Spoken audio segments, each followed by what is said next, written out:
Today on the Perception in Action podcast, Perception in Action Journal Club number 9. I'm joined by Frans Bosch, Randy Sullivan, Martijn Nihoff, Bart, Hanegrafff, and Paul Venner for a roundtable discussion about training at home, transitioning back to full training, and Frans's new book, The Anatomy of Agility. So it's time for a call to action. Hi everyone, this is Rob Gray from Arizona State University and PerceptionAction.com. Welcome to the Perception in Action podcast, where I discuss how psychological research can be applied to improving performance, accelerating skill acquisition, and designing technologies. In today's episode, I got the Skill Acquisition Summit gang back together for a really fun discussion about skill acquisition in general and baseball training specifically.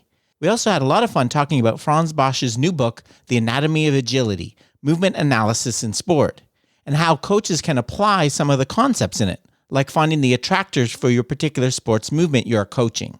Hope you enjoy. We're live. So, hi everyone. Welcome to another edition of the Perception in Action Journal Club. This time it's more of a roundtable. What we're doing here is this is our group that we have at the Skill Acquisition Summit that Randy hosted at the Florida Baseball Ranch for the last couple of years. So we're basically recreating what we do. I think the restaurant's called the Abuelos in Plant City, right? The Mexican. We go out and we sit around and have only difference is it's a bit early for margaritas, unfortunately. But we sit around and talk about a bunch of issues related to skill acquisition and training. And so we thought we'd do that kind of same thing here, and maybe focusing kind of on the situation we're in right now. So first, I'm going to go around the room and let everyone introduce themselves and a little bit about them. So next to me, I got Martijn in the middle. Hello. Yes, my name is Martijn Nihoff, and I run the national program, under 18 program in Holland, in Amsterdam. It's a full-time program, so the kids, they live there and they train 9 times a week. Not now, though. Besides that, I'm a consultant for the Pittsburgh Pirates. So I go there 8 to 10 weeks a year. And I help coaches on skill acquisition, on getting more knowledge. And I have a company together with the other 4 dudes, Frans, Bart, and Paul. It's called Strength of Skills. And with them, we do once a year the Skill Acquisition Summit in Florida the last 2 years. So that's a little bit. I got 2 kids, a wife. Staying sane somehow. That's about it. Yeah. Okay, top we got Frans. Yes, Frans Bosch. The odd one out. I don't know anything about baseball compared to the other ones. But I educated the other 3 kids and also Randy a little bit. I consult on all kinds of sports. I teach courses on skill acquisition, strength training. I write books. So I've got a new one coming. Maybe Randy will talk about it a little bit. He read it. And basically, I try to find my way into how motor control, how motor learning works in practical application. Yeah. Cool. Randy in the bottom corner.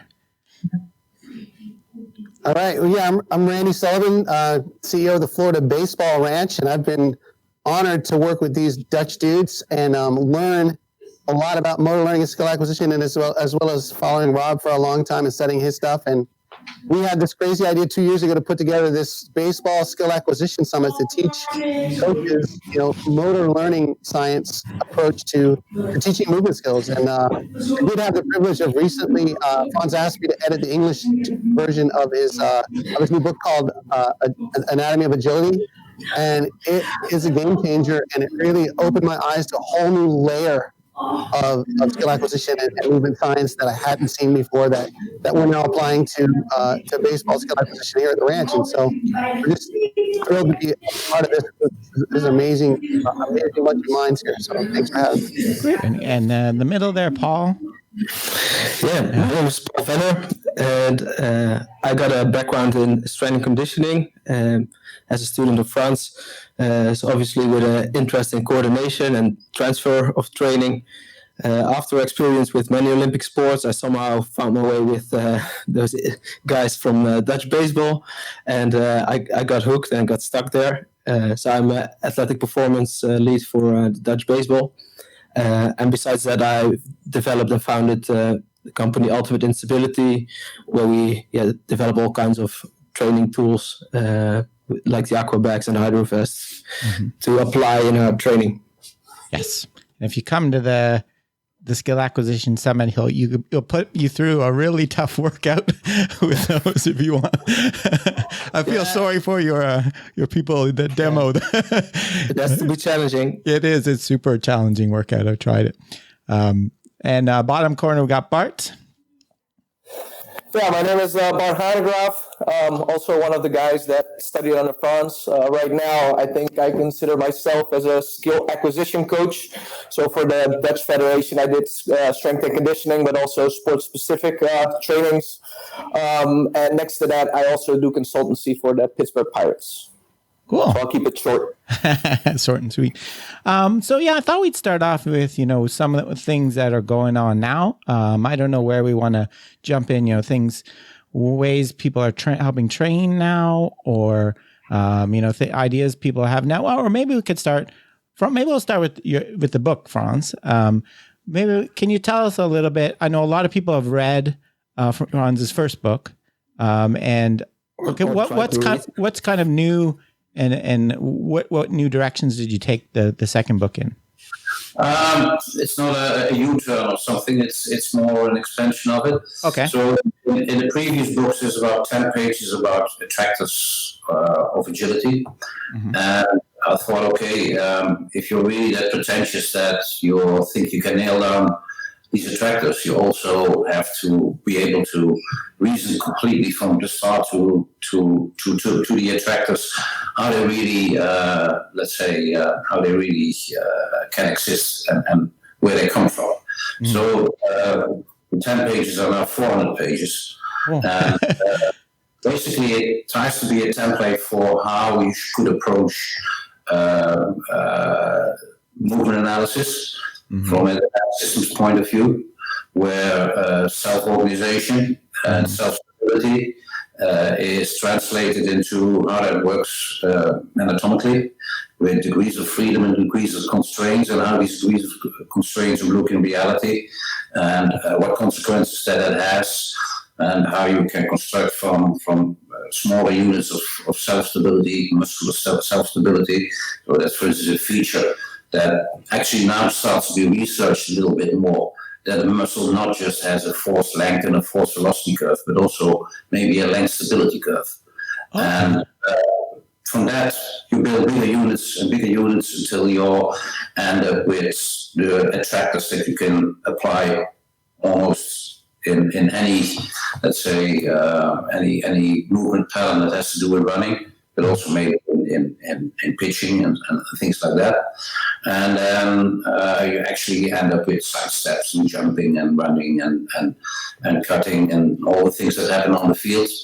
And then also there's a part in there that talks about the conflict between these attractors, because that's what I found really interesting when you look at how they work in context, right?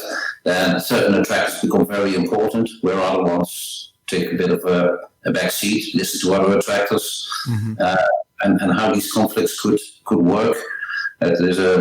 It's quite an interesting thought process to try to reason why that happens. And then the last chapter, there's also 28 movement analysis in there, so where you'll see all the pictures and plot out what's exactly happening. And the last chapter, I found myself really interesting, because that is about what kind of intrinsic learning power is there within a sport. Mm-hmm. So, for instance, if you take agility and you look at tennis, right, then you look at the variability that's happening in tennis, it's quite good. There's a lot of knowledge of result information in there. There's no perverted stimuli to do it wrong in there. And then if you take the other side of the spectrum, soccer, then that completely falls apart from a learning perspective for how your body moves. You change your goal setting all the time. You're not very successful in what you do. There's all kinds of other things going on that make learning intrinsically not very strong within that setting.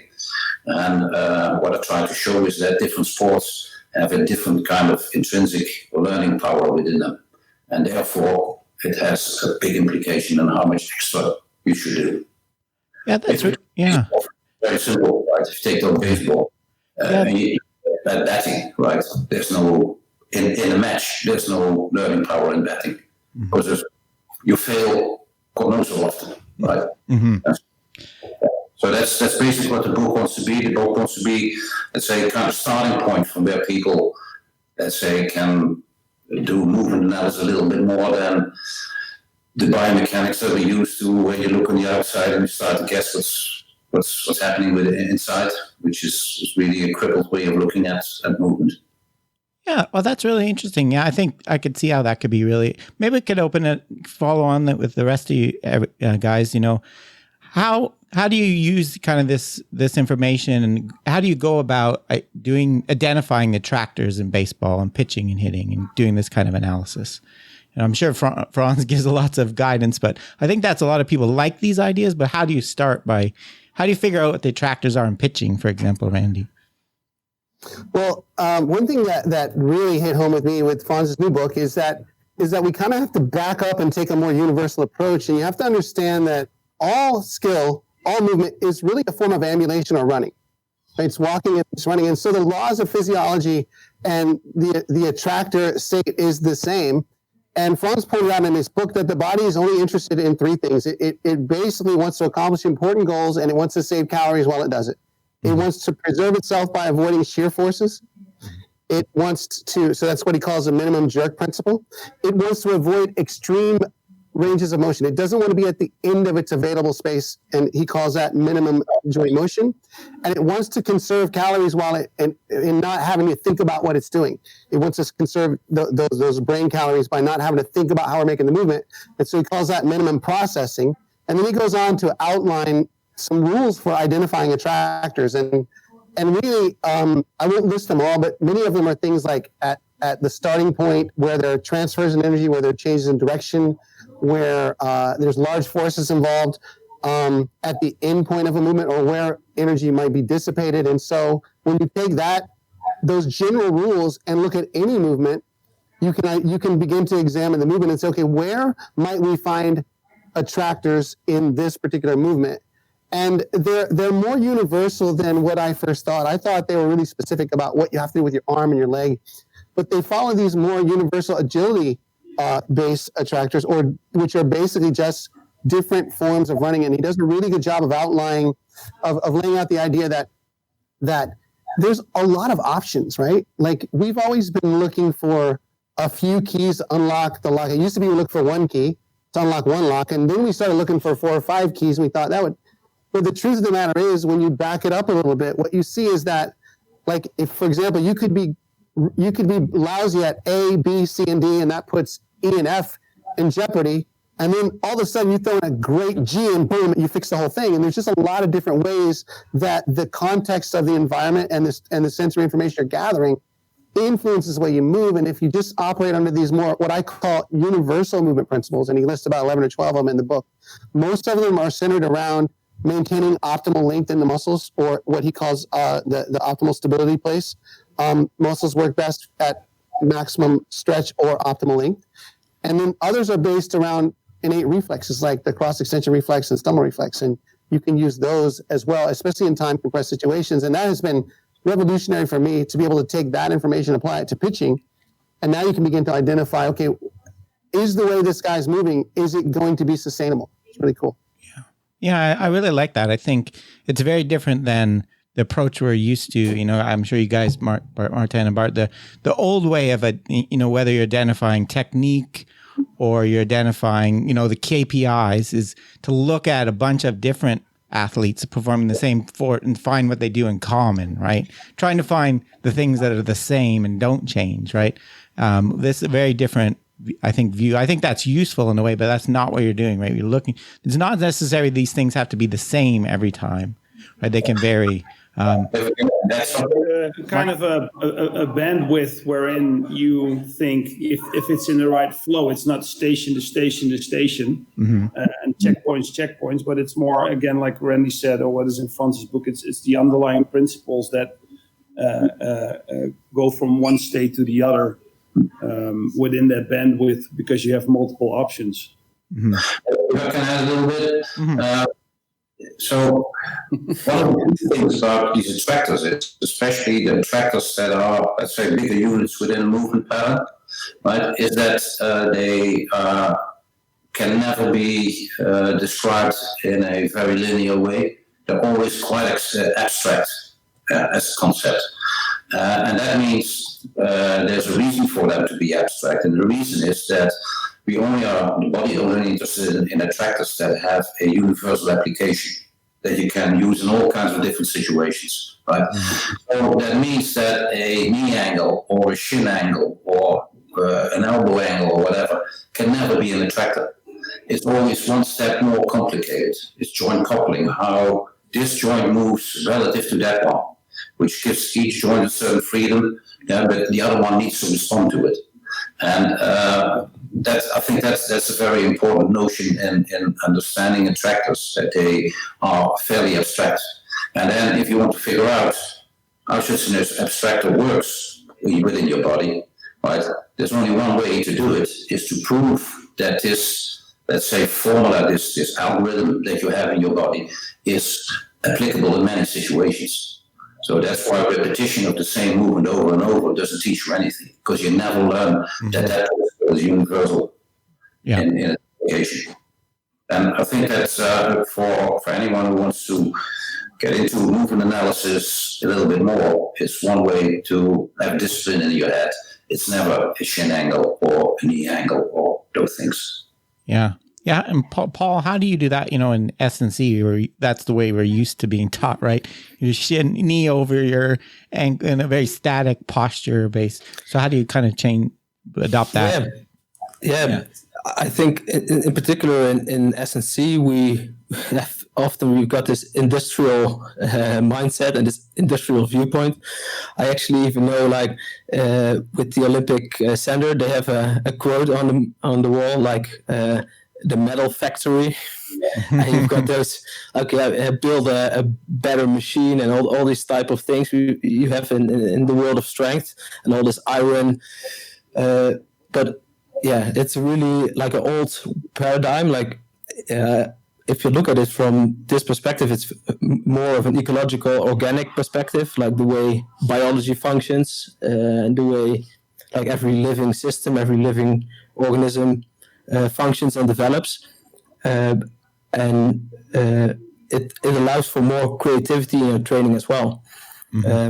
And S&C really lends itself for that really well, because you're working on the generic principles of movement, how to improve athleticism. So if you look at it from that perspective, you kind of start seeing that there's a lot of similarities between like the various type of athletes that you train, and you start to see those commonalities, and it actually it can really help understanding like movement analysis from a deeper perspective, because like if you work in S&C and you're involved in many different sports, it helps you to look at all those different movements from a different perspective. Yeah. If you translate it to something very practical, right? I always have a very simple principle in a gym exercise. If you cannot cheat in that exercise, it's not a good exercise. You need to be able to cheat to find different solutions. So if you have heavy dumbbells, you made a lunge forward, you cannot cheat, right? There's only one posture in which you can do it. So therefore, for learning, that's not a very interesting setting, right? And if you want to find these more abstract attractors, you have to be able to approach from all different sides all the time.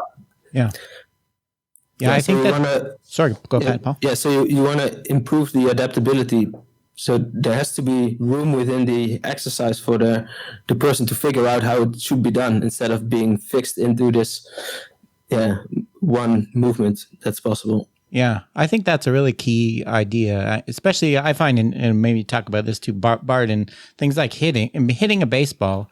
Sometimes if you're doing the same repetitive thing, it's hard to understand why something worked and something else didn't, right? Why did I miss the ball on that one swing? Why did I hit it on this time? And sometimes by perturbing and doing different practice conditions, and you're right, coming at you, the more abstract principle of what makes for a good swing. Yeah. So how do you think about these kind of things in hitting, Bart? Right. Oh, good question. I think, hitting is a little bit more open than pitching is. It's more of an open skill. So you have to adapt to the environment. Whereas in pitching, you dictate how you move in that environment. Well, we have to adapt to the ball. So eventually, there's a lot of variables thrown at a hitter. So we can have velocity changes. We can have location changes. So by knowing that, you already know that one certain technique is very situational dependent. So a technique can never be repeated, because if the ball's a little bit higher or the ball's a little bit lower, we're going to swing and miss. So from that point of view, variability in training and variability in movement is very important to eventually find the most efficient swing to hit the ball. Mm-hmm. Yeah, I agree. Yeah, definitely. Right. You have to be functionally, you still want a powerful swing that's functionally adapted to the conditions. Yeah. So maybe I don't know, any of you or Frans on kind of a theoretical, as a coach, how do you begin to do this kind of movement analysis? Or is there, is it a matter of filming people in a bunch of different conditions, observing, how do you do that, kind of get these abstractions? If someone's, wants to try to, a coach is interested in this, obviously buy your book is probably the first place, but just kind of a more general, as a teaser, what do you do to identify attractors and get these, fill out these ideas? So what I did in the book is I restricted myself to high intensity movement, right?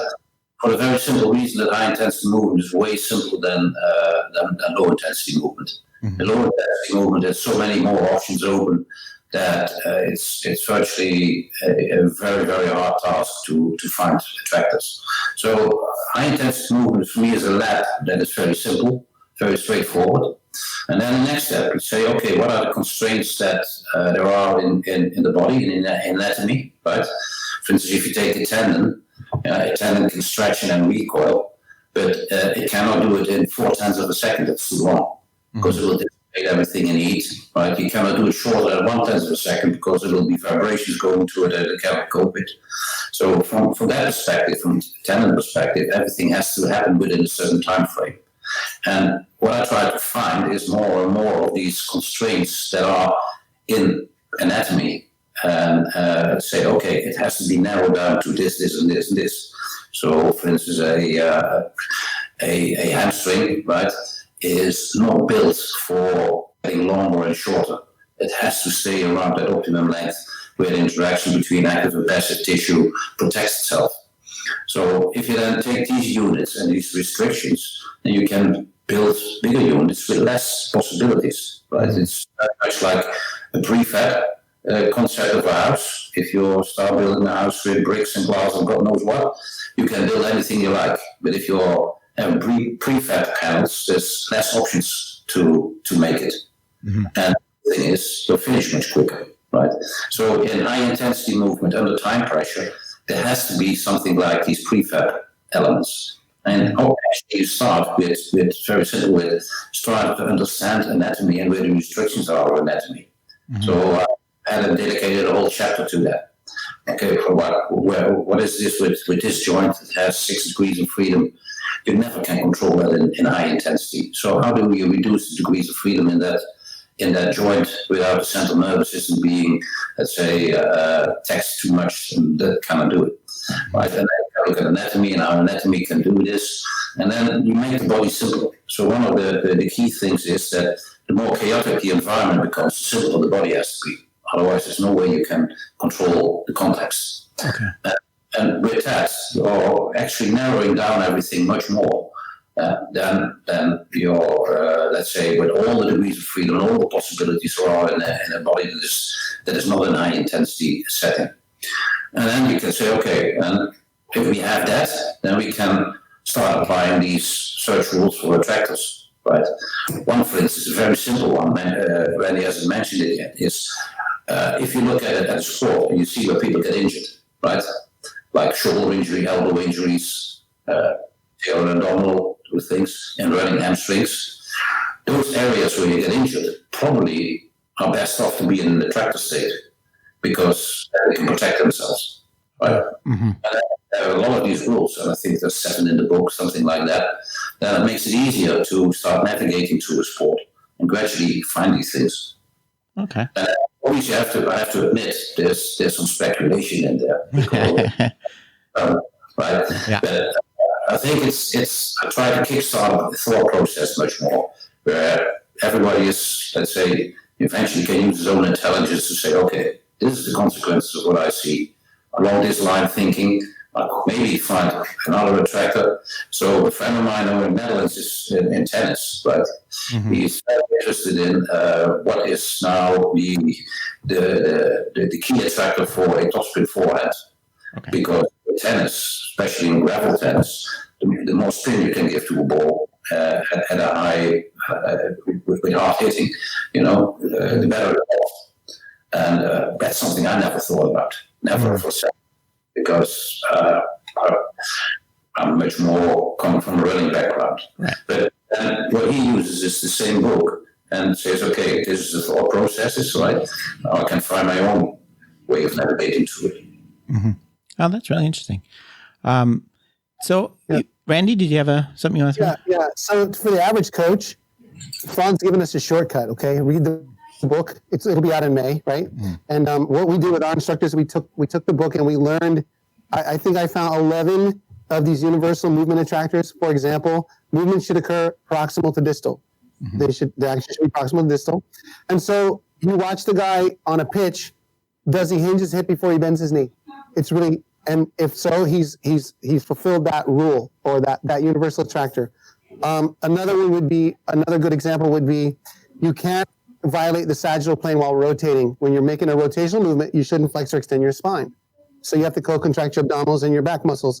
And so they're listed throughout the book. And then you take those 11 universal attractors and you examine the movement and say, okay, this component of the movement, is this athlete achieving this or not? And if not, does he compensate for it somewhere else? Does he make up for it with another movement that he makes? And he'll have a lot of different options to do it. But if you get Frans's book, and he's not asking me to sell his book for him, but essentially what we did is we took the things that were in the book and then applied them to your sport. Whatever your sport is, you can take those concepts because they're universal movement attractors, not just specific to your sport. Yeah. No, I think that's interesting. Yeah, and I think that's right, and I think you add on to it kind of the stuff Bart was talking about. So these are kind of more structural biomechanical attractors, right? And I think there's also more like functional attractors, but you have to do all of this within the ball, to time it right. So I think that's a good point. The other, if there's no more, kind of extending this, I wanted to kind of spin it into what's going on right now, and maybe. If we talk about, what kind of training ideas for people training at home, what things you're doing now, and then issues kind of transitioning back to building up to ramping up to normal training. I don't know if anyone wants to. Martijn, you mentioned you were doing some video stuff, or what kind of stuff or general you think athletes can work on right now when they're stuck in their backyard or limited resources. Well, for sure, and I think Paul is doing a great job for our players, together with another guy that works for us in the strength and conditioning department. Is that they stay physically fit by working out every day almost, and they have twice a week they have an online Zoom call with Paul, and then they basically do strength and conditioning movement stuff that is based upon these attractors again. So we keep their body and the functions in shape. So when we do get the call that we can go back on the field, then we have 4 weeks, 3 weeks to get them back up to where they should be. So yeah, they're staying busy at home with strength and conditioning. Now the pitchers, they they seem to find another kid and they play catch. Yeah, that's easily done. And there's all kinds of variations being able to do. The biggest problem or the hardest thing to do is of course hitting. Bart, what do you do for that? Timing's got to be, keeping timing's got to be a nightmare. Yeah. Yeah, I mean, you always talk about it. Perception and action needs to be coupled. I think that is a very big issue right now for the hitter sitting at home and not be able to, be in a representative design, see velocity. So I think if you have the facility, most hitters will hit off of a machine, but how much transfer gives that to what you need in the performance? I'm really curious to see when Major League Baseball starts up again, how hitters are gonna, how are they gonna perform against live pitching all of a sudden? Like, how is that trajectory going to? Okay, now we're able to play again, to playing games. How much effect had this off period? I'm really curious to see, because it's just hard. Normally you see that type of pitching every day if you're in a professional level, and now all of a sudden you don't. So you're stuck with the possibilities that you have. So I think a lot of hitters, they will hit off of a tee right now. I think if they have the opportunity, they will hit off of a machine, and maybe if they're in small groups or not abiding to the 6 feet law, they might have the chance to hit off live pitching. But yeah, it's a tough situation for the hitters, I guess, and they already had it pretty tough with the pitching the last couple of years. So let's see where that is going. True. Well, maybe if they all come here to Arizona, they'll be in a good launching pad for hitting, altitude and heat wise, like they're talking about. Frans and Andy and Paul, is there any special issues with these kind of things you need to consider when an athlete's taking time off from their sport? I don't know if it, I'm probably overgeneralizing. Muscle slack, does the system change in a way that you need to take into consideration? I think it's dramatic how you think. I've seen a little bit of baseball, and they're not the best conditions people in the world. It's not like for a 100-meter sprinter or something, For them, it's really dismantled what's going on. So I think that the problems will occur in those areas where you have a big elastic recoil, because that has to stay at a certain level all the time if you want to be healthy from a restart. It's very important that I think you don't go into high gear immediately. Everything should be done gradual. Like always, everything should be done gradual. But there's let's say in my sport, in athletics, right, there's quite some evidence that this time that you don't do anything is good for performance. For instance, if you take Jonathan Edwards, the triple jumper, who would never jump on a Sunday because of his religious beliefs, he quit the sport altogether, had enough. And after 3 months, he thought, maybe I'll start doing it again. Did a competition, broke the world record. And that's not just one, let's say, anecdotal example. This is something that happens time and again and again. Many people who play sports train way too hard, much too repetitive, and so on. So if you have let's say, a player now that is in this situation and still wants to, let's say, do as much as he can in order to get back to the sport very quickly, my advice would be make use of this and do something that's completely lacking in baseball and that you should be doing all your life. Because all our movement skills and all our variability have emerged in a very variable world. Actually, a world that is so variable that you need variability in your body to dampen out all these, let's say, variations in the environment. And maybe now you get a chance to get more variability in your training. So don't throw just with baseballs, but throw with rocks and bottles and anything you get your hands on. Right? And if boys can explain about different stands and different surfaces if you can stand on, and Randy knows a lot about this, but try to get that into your training as much as you can. change the environment you're training in constantly, and then probably you'll end up with a more robust body when you start training again, and also with some extra learning that has been going on, that you don't get a chance in this, let's say, very pristine baseball environment that you're usually in. That's interesting. Yeah. I always the rest part. I always tell a story when I was in the University of Birmingham in England, was during the London Olympics, and the Jamaican track and field team trained there. And I kept sneaking in to have a look, and literally every time I went there, Usain Bolt was lying down on the mat with his phone. When he was not doing his drill, he was vertical. He was a horizontal, right? He was resting. Top sprinters, all these top high jumps. So I've been in that role for a long time. They lie about how hard they train. From a Dutch coach who said, "Don't train as much as you can. Train as much as you need." Mm-hmm. Many people are just their body. That's not very smart. Yeah.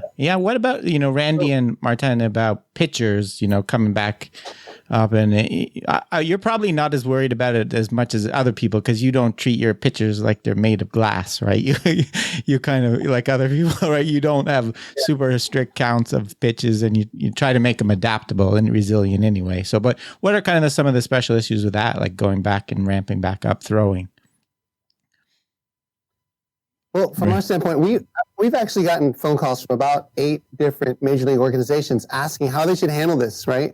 This has never happened before, where you started and then you stopped and then you started again. And the number one predictor of injury is the delta, right? The change. That's Dr. Marcus Elliott told us that from P3 Sport Performance. He said, look, when there's a change, there's a risk for injury. So you have to manage the delta all the time, right? And this is the biggest delta that we've ever faced in baseball, especially on the pitching side with risk of injury. And so there's a law in physiology called Davis's Law, which says that all human tissue aligns itself to resist the stresses under which we place it. So if you have no stress, you have no adaptation. So you have tendons, ligaments, muscles, bones, and without any stress, they become disorganized like a plate of spaghetti noodles that you left in the sink all night. And you have to apply stress, task-specific stress, to align those structures, to resist the stresses, to make them more robust, more resilient. And right now, it's a hodgepodge of different situations. Some teams have people who are able to get to a facility and throw as if they were in the game. To those coaches, we said, look, tell your starters, the guys that you're going to be using, to pretend like they're in season still, so that we don't have a big delta, right? Mm-hmm. Keep throwing if you can. But then they have other people who are able to throw into nets, and they have some people who are locked in an apartment in Seattle or somewhere, and they can't get out at all, right? And so I think what we're going to have to do as people come out of this, we're going to have to put them in groups or categories and say, here's a guy who's been hot the whole time. He can have a shorter ramp up phase. Mm-hmm. We have a guy who's sort of moderate. He's sort of in the middle, an intermediate type guy who's had some ability to throw, but not a lot. You give him a longer ramp up phase to get his tissue organized.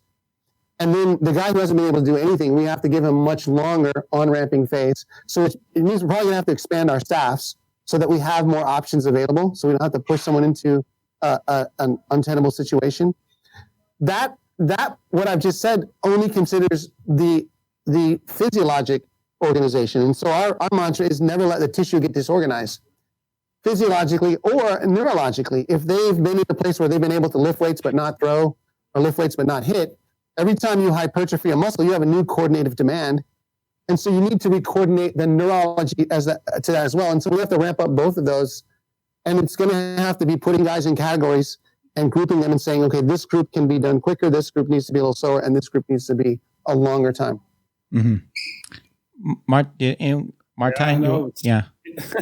Our guys have been throwing and have been doing that strength and conditioning part for 5 months, and they're basically still doing that now because we cannot play games. So I'm not too worried about all the things that Randy said, but I do agree with Randy that you have to look individually in ramping everybody up. And you cannot rush, because if you do that, you will have a lot of injuries happening. So it has to be individualized, and then see what load they can handle, and then ramp that up individually. Yeah, I think another, some of the things I heard, the danger that can happen too, I think if you even if you have access to weights and do things at home, is stuff that Paul kind of addresses, you starting to do very non-task specific and very low variability, like just doing the bench press every day or something, right? Yeah. How do you address that kind of? Yeah, I think actually it's a great opportunity. Like, most people don't have access to a lot of weights, luckily, so they won't be doing those things. And it's a great opportunity, like Frans also says, like to be creative, play a bit more, like explore things, explore new things you normally didn't do in your movement vocabulary. And in the strength training, focus on co-contraction control. So do a lot of stuff with more unexpected weights, perturbations, more variations in forces that your body's gonna experience, so that it has to train this these self-stabilizing qualities, and this also, if my recommendation would be like for a centralized program, like the same thing, like start with adding those co-contraction control exercises and apply those a lot instead of putting them in the gym, and have the main focus on the classic periodization, because it takes a longer time, and it doesn't add that much of a benefit.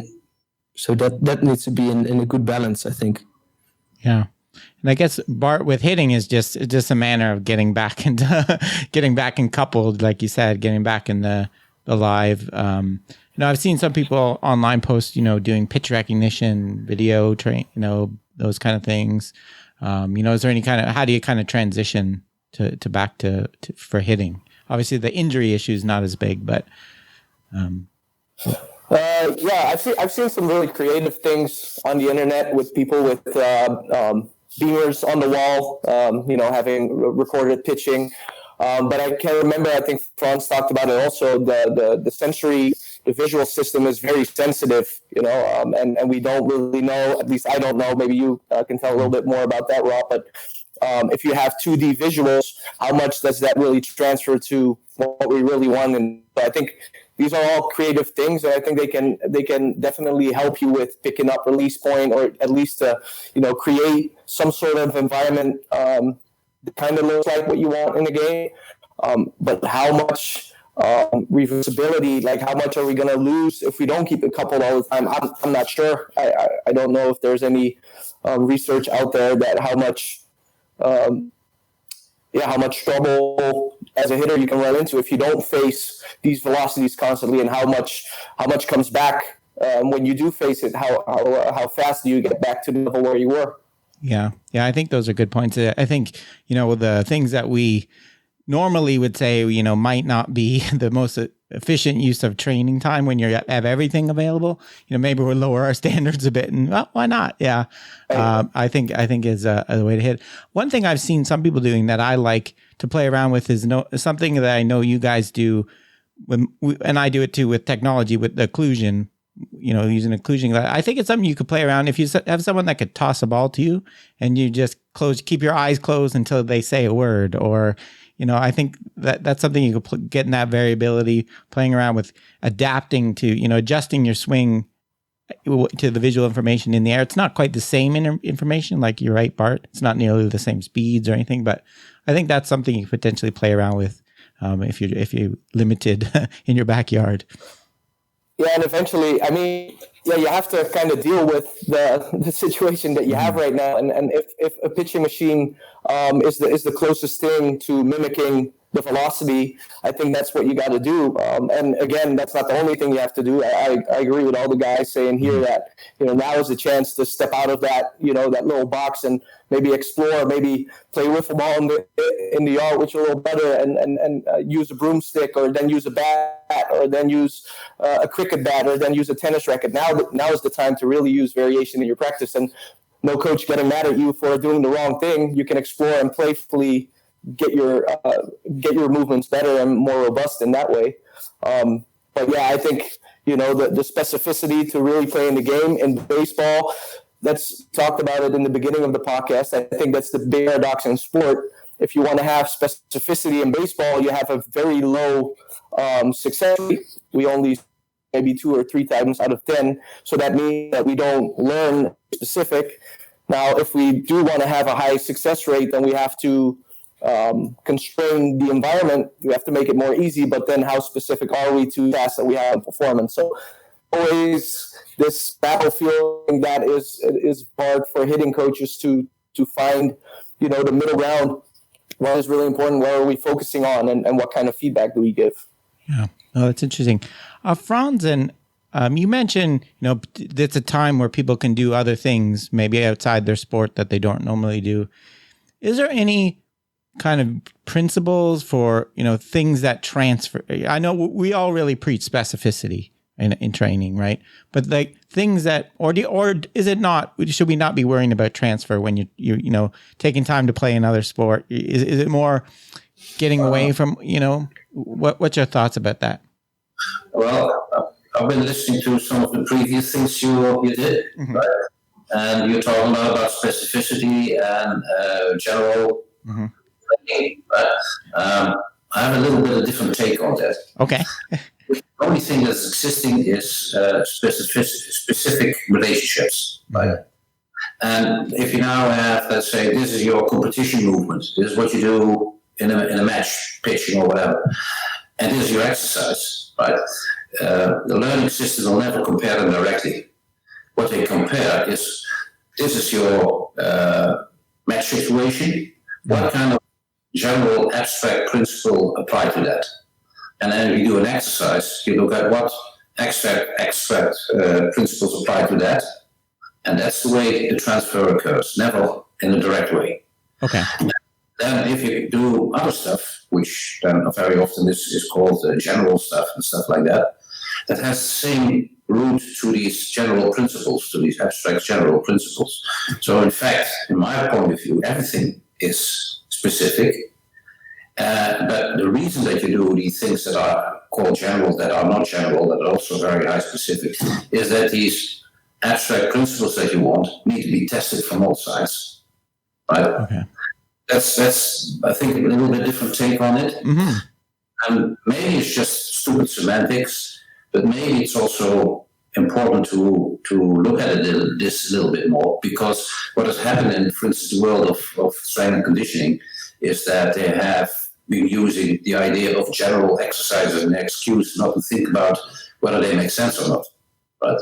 Foundational stuff and things like that. I would say if now you have this idea of these abstract principles that are, we call it trackers or whatever you call it, right? And everything can feed into it because you have to approach it from all kinds of different sides.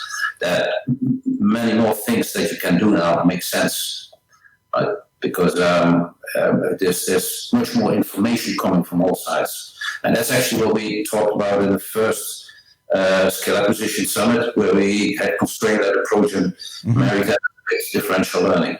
Yeah. No, I think I agree with you. I think in the sense that I do, when we say general is good, doesn't open up everything, right? There's got to be some core principles in common, or it's not going to be of any, other than for fun. There's no reason you can't do it for fun and relaxation. But if you want it to have actual benefit to your core sport, what about you other guys? You use other sports with your athletes or encourage them in certain other activities? Yeah, like we do a lot in our talent development. Like in the wintertime, they play many different sports, like a lot of racket sports, ball sports, tennis, gymnastics. Mm-hmm. So we do basketball, we do handball, we do squash, we do badminton, and we do gymnastics. Those 5 basically. Oh, cool. Gymnastics, a lot of footwork and a lot of interception. Yeah. Gymnastics makes me think, I don't know if do you think you can improve like your body awareness through certain activities, right? That will help you in your other sport.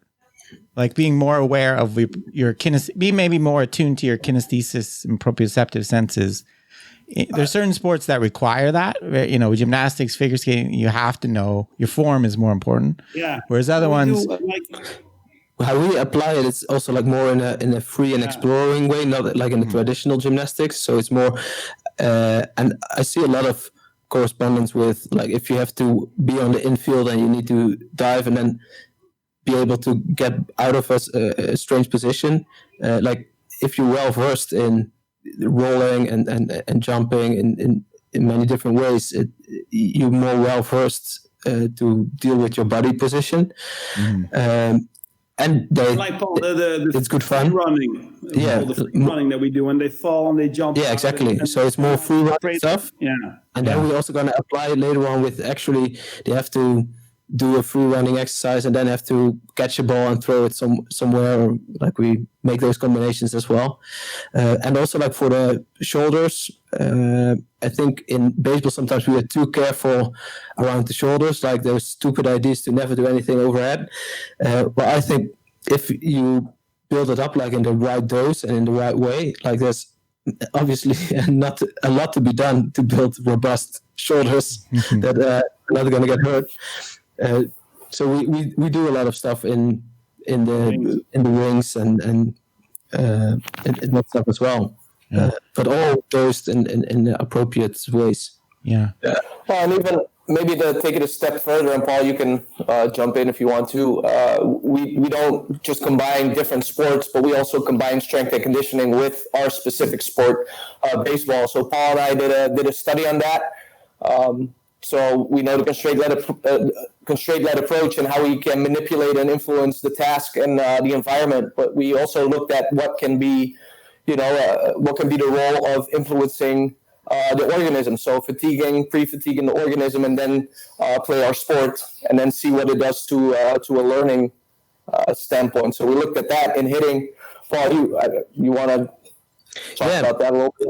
Yeah, that's a good one. So we had two groups. One group of 40 minutes purely hitting skill training, and then 40 minutes of S&C. And then one group we did exactly the same, but combined both in 80 minutes and doing one exercise right before doing a hitting exercise. And that way, actually, you still need to solve the same problem of hitting, but you need to find a different solution because the organism is in a different state. One leg is a bit more fatigued or potentiated, or one arm or the core. So now, and what we found was that so the time, so basically bat speed improved. Oh, cool. Time to contact. Yeah. So Rob, what we try to do is we try to use variability to specifically train a generalized universal movement attractor. Okay, so for example, one of Frans's things is having hip lock at toe off when you run, where your hip extends and your knee extends and your toe extends in that order, proximal to distal. And that prevents forward movement of the pelvis, right? So if we have a pitcher and we need him to be, if he's not really good at finding hip lock at toe off, and his pelvis then begins to migrate forward, in the gym, we work on achieving hip locks through variable training using unstable loads like the aqua ball and the ultimate instability devices and things like that. But we use different, like if you're exploring gymnastics, you can guide the athlete toward events that require him to achieve that hip lock at toe off. And then you can do it in other experiences that aren't specific to baseball, but that are using a variable approach to be specific to the generalized universal attractor. Okay. If you then go full circle, right? Your question about body awareness, not where's your knee, where's your arm, and what angle is your hip in, but it's more abstract, is what rhythm is going through your body, what change of forces, what inertia, and things like that. That's what you learn in a very general rule in gymnastics, right? And then you can apply that knowledge of these abstract principles very well in baseball as well. So the way it feeds into better movement is also again via these more abstract principles. It's not about rhythm. Yeah, no, that's a good point. I guess another way I could state what I was thinking. I'm sure as coaches, you've all seen there's big variations in people's ability to self-organize and solve movement problems, right? Some of them like with a separation ball or something, Randy, some people probably get it right away. They can adjust and figure out a solution right away. Others maybe never. You have to switch to a different constraint, another one of them. I'm assuming that's true. Is there a way that we can improve that general ability, do you think? Or is it just all specific? Can we learn to be a better movement problem solver in general? I think as a coach, that's where the science becomes the art. That you have to have a big toolbox full of ideas, and you have some ideas of what you think will help this athlete improve the most rapidly. And if one thing doesn't work, you have other options available to you. And it's not that you're just kind of guessing and shooting in the dark, but you have sort of a structural approach that I'm going to try this. But if you understand movement and if you see it and it looks awful from the start, there may be a time where you eject from that immediately. Or there may be a time when you say, let's stick with that a little longer and see if it changes. But I do agree that there are individual differences in ability to self-organize, but it really, for me, comes down to, are they able to manage muscle slack? Are they able to remove muscle slack? Have they learned to feel an isometric co-contraction of all the muscles around a joint? And if they haven't achieved that, then teaching the skill is going to be fruitless. But teaching them to self-organize the universal movement attractor of removing muscle slack using joint coupling or proximal distal action or something like that, then you can back up and work on that universal skill. And then what you'll see is the skill adaptation will occur more rapidly if you can identify what is the universal problem here, what is the fundamental issue, and why they're not able to pick it up quickly. Okay. Yeah. And I think if you give somebody a rich learning environment, so they get more opportunities to experience all the different problem solving in a way that's fit for them, that's like their optimal bandwidth of error making and success and variability, then you're going to speed up the learning and they're going to learn better and quicker. And that's something that we often don't pay enough attention to. Mm-hmm. No, I think. Yeah, so I think it's also so if they're used to an environment like that, or they're used to doing things fixed, and if they come in an environment like this and they don't have the mentality of trying this out and giving it a chance, so I think the player itself and their mentality and approaching to this training is vital as well. Mm-hmm. Yeah.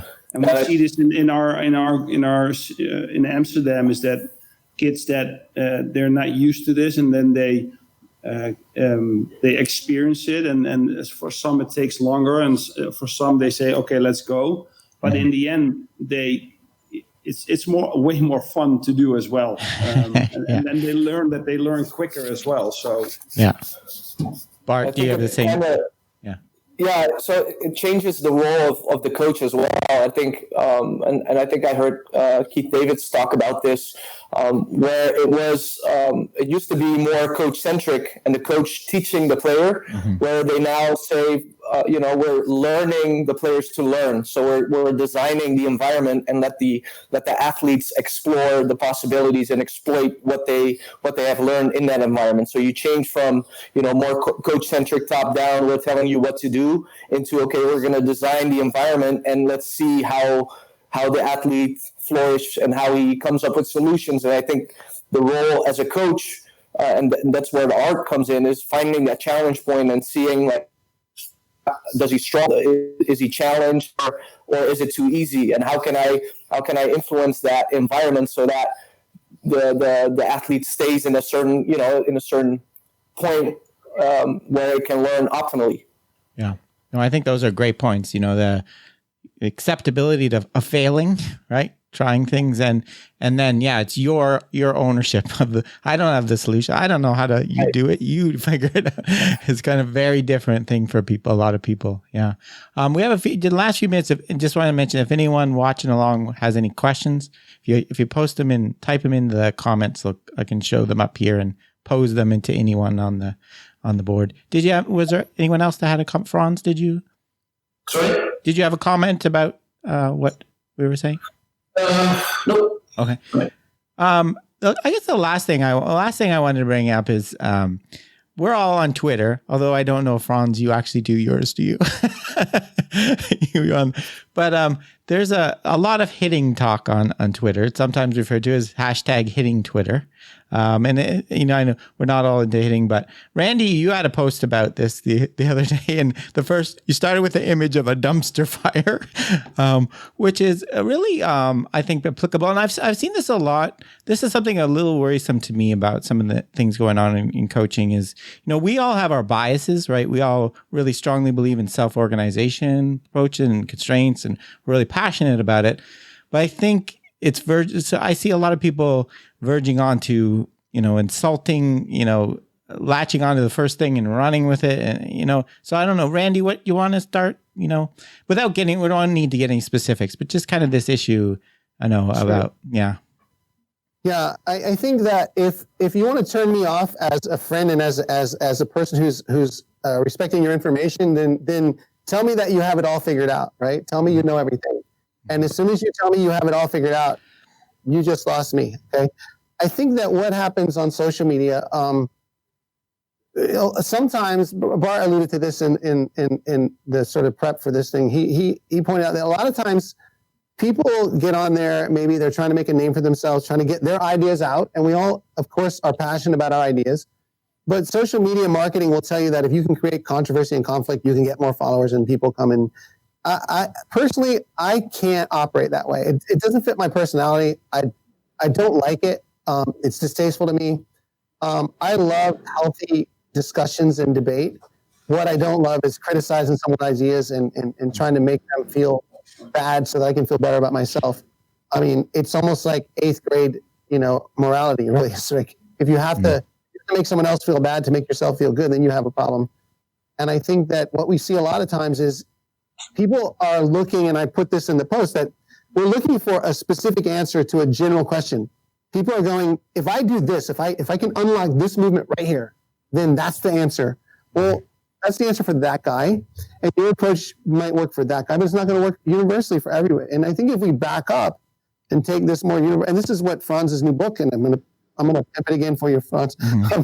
It is really great about let's back up and look at more universal movement principles, and maybe we're all right. Maybe we're all a little bit right, but we're looking too specific at a general problem. And I think that if we can be a little more patient with one another, and the only bad idea is one that you don't try. So I think it'd be better than that. Yeah. Bart, yeah, I think it's, people, I don't know if it's people trying to differentiate themselves and find like you said, something they can market. I'm going to pick this thing and I'm going to sell it like it's the magic pill, and everything else is stupid, right? So Bart, did you, yeah? No, I agree with Randy, and I think, a lot of times, people run private facilities and they might want to have their selling point, so they need that one thing, or I don't know where it comes from. I see it.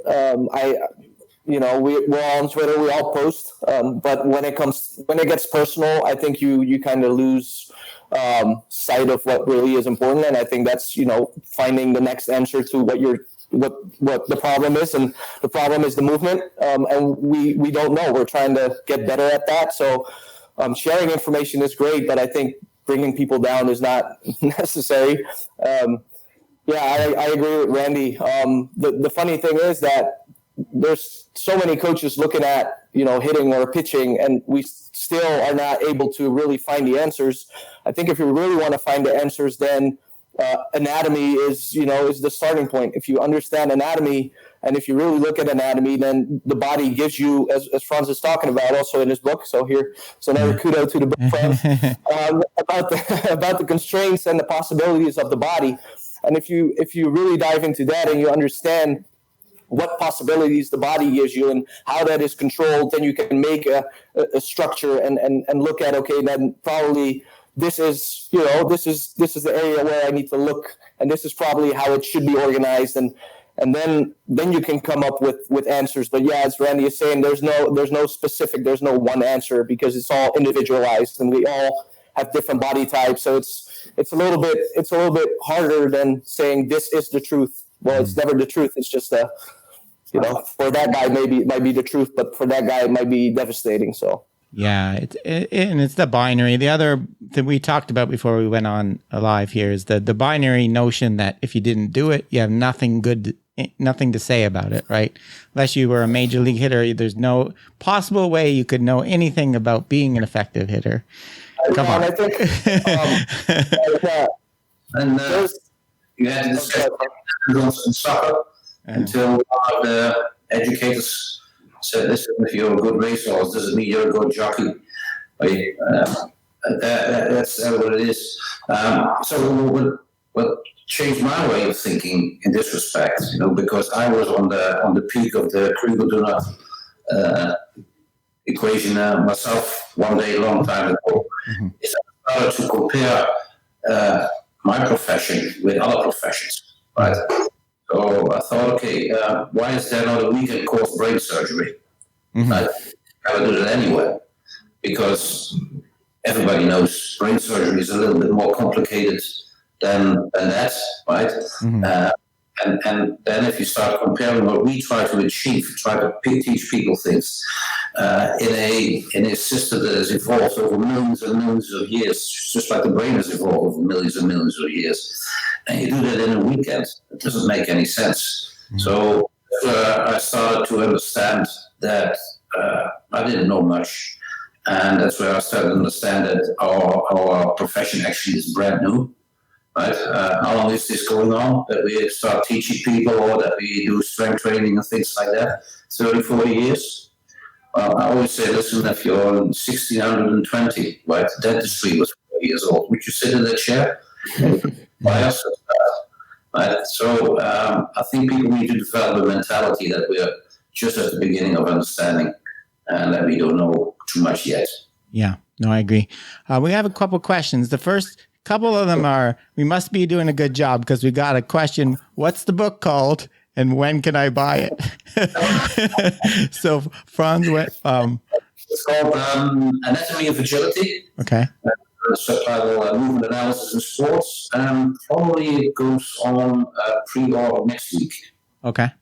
Yeah. So Anatomy of Agility. The other question we got, I can put it on the screen here. Special challenges with dealing with teenagers. Maybe, yeah. So yeah, we got, and brought maybe also like for me. He's in our program, so it's funny. Is he? Okay, that's why you're. Hi, Dylan. Yeah.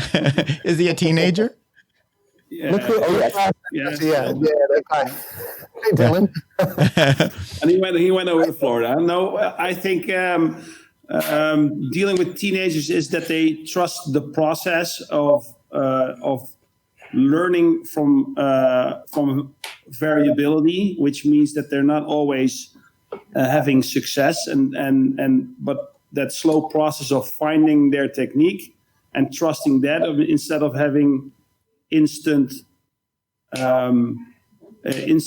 result is very hard for teenagers to accept and is hard for us to deal with, because that means that sometimes they are doubting if this is helping them or not. So yeah, that whole process is always a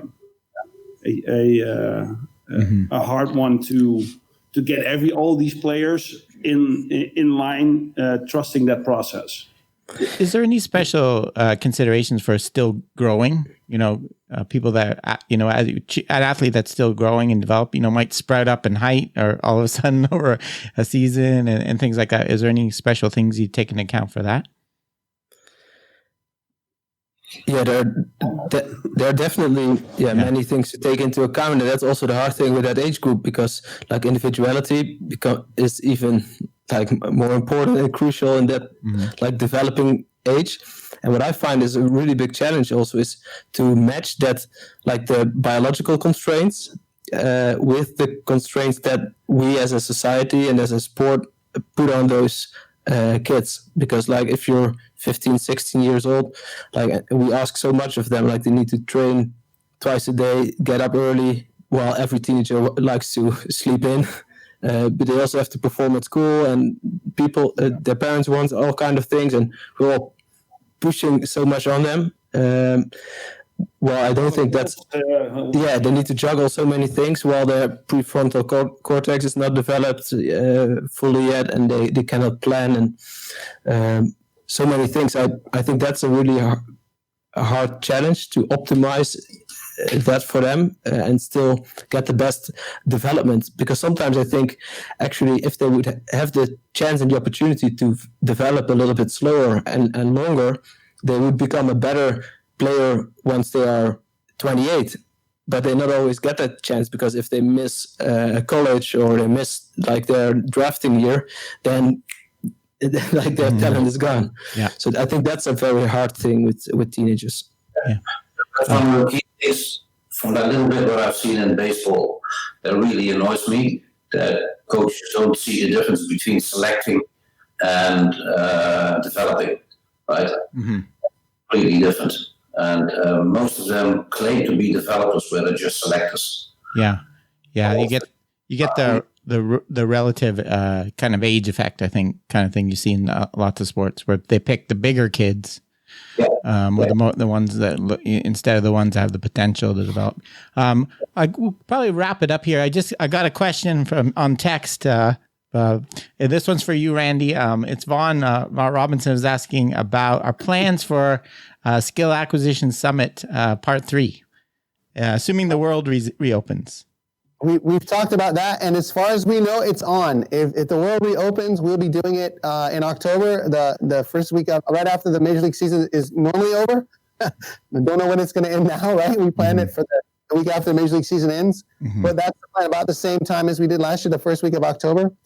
If the world is not open yet, we might consider doing some sort of virtual summit like we're doing here. I'm experimenting with that on May 8th and 9th. I'm doing a little coaches certification course, and we are live streaming it, and it's going to have a lot of these concepts in it on how we've termed that savage training, and we're going to be kind of teaching some people some of those concepts.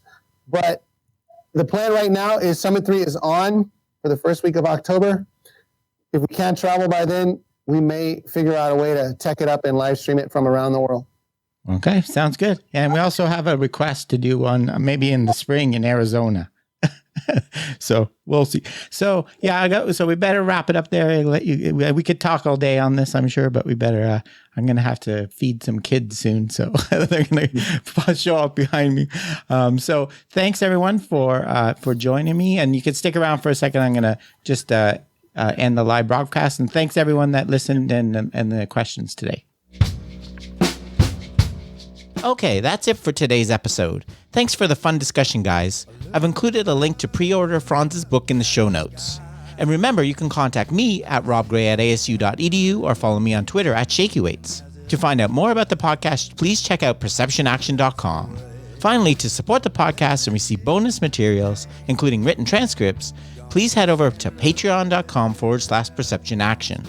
This is Rob Gray from ASU. Cheers for now, and keep 'em coupled. Cut you quick.